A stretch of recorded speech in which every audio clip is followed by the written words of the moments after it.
बढ़ते हैं अगली खबर की ओर, जहां लोकसभा चुनाव को लेकर जिला कांग्रेस कमेटी की ओर से शहर के होटल स्वरूप विलास में कार्यकर्ता संवाद कार्यक्रम आयोजित किया गया। इस दौरान राजस्थान प्रभारी सुखजिंदर रंधावा, प्रदेश अध्यक्ष गोविंद सिंह डोटासरा, पूर्व केंद्रीय मंत्री जितेंद्र सिंह और नेता प्रतिपक्ष टीकाराम जूली मौजूद रहे। साथ ही पार्टी जनप्रतिनिधियों और लोकसभा टिकट के दावेदारों की मौजूदगी रही। कार्यक्रम की शुरुआत में कांग्रेस कार्यकर्ता शेर सिंह ने अपनी पीड़ा रखी। उन्होंने कहा कि पहले कार्यकर्ता का सम्मान होना चाहिए और उसके बाद ही पार्टी मजबूत हो सकती है। साथ ही किसी चुनाव में जीत दर्ज की जा सकती है। उन्होंने बाहरी व्यक्ति को टिकट नहीं दिए जाने पर जोर दिया। साथ ही कहा कि जातिगत समीकरण देखना अत्यंत आवश्यक है और ऐसा नहीं करने पर वोट बैंक का नुकसान हो सकता है। अब आगे बात करें, लोकसभा में हमारा उम्मीदवार जीतना चाहिए। आपको कार्यकर्ता ही तो जिताएंगे। आपके बूथ पे एजेंट होंगे, कार्यकर्ता होंगे, आपके लिए ये काम करेंगे। एक नॉमिनेशन भरने से थोड़ी जीत जाओगे। इन सब जिन बातों पे भी ध्यान देना पड़ेगा। अगली बात, आप जब कैंडिडेट जिसको उतारोगे, कैंडिडेट को भी आपको देखना पड़ेगा कि कैंडिडेट अपने साथ कुछ वोट तो लेके आए। आप किसको कैंडिडेट बना रहे हो, जाति आधार भी आपको देखना पड़ेगा, समीकरण भी बैठाना पड़ेगा। कौन आदमी किस इलाके में कहां तक पॉपुलर है, कहां से कितने वोट उठा के लाएगा।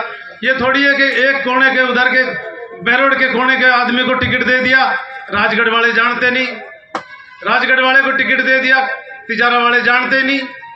ऐसे नहीं चलेगा।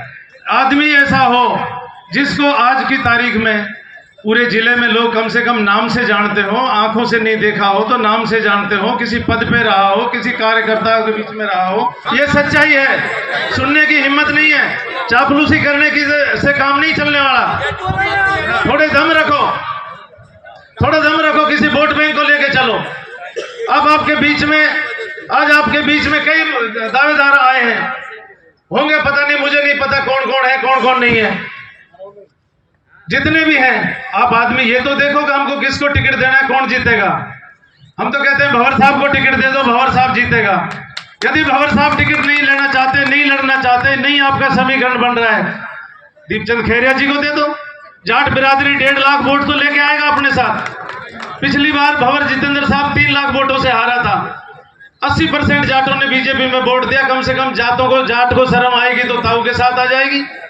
ताऊ नहीं लड़ना चाहता तो जिला प्रमुख जी बैठे, जिला प्रमुख को दे दो। जिला प्रमुख जी नहीं लड़ना चाहते, राजेंद्र गंडूड़ा जी बैठे। जिला अध्यक्ष योगेश मिश्रा जी को दे दो। 2 लाख ब्राह्मण वोट है, 2 लाख तो लेके आएंगे उधर से छीन के। 3 लाख ब्राह्मण मतदाता बता रहे हैं, यादव मतदाता 3 लाख है, 2.5 लाख है। जो भी यादव को दोगे कम से कम आधे लेके आएगा। तो सोच समझ के आदमी। हमारे कार्यकर्ता उनके घर जाएं, उनके पास बैठे, उनको समझाएं, उनको अपनी तरफ लेके आए। ये कार्यकर्ताओं को बताने की बात है। आपने हमको बुला लिया, बड़े नेता आए, उनको हमने दिखा दिया, 400 आदमी इकट्ठे करके कह दिया कि देखो साहब हमारी सफल मीटिंग होगी। मीटिंग सफल होगी लेकिन मकसद सफल नहीं।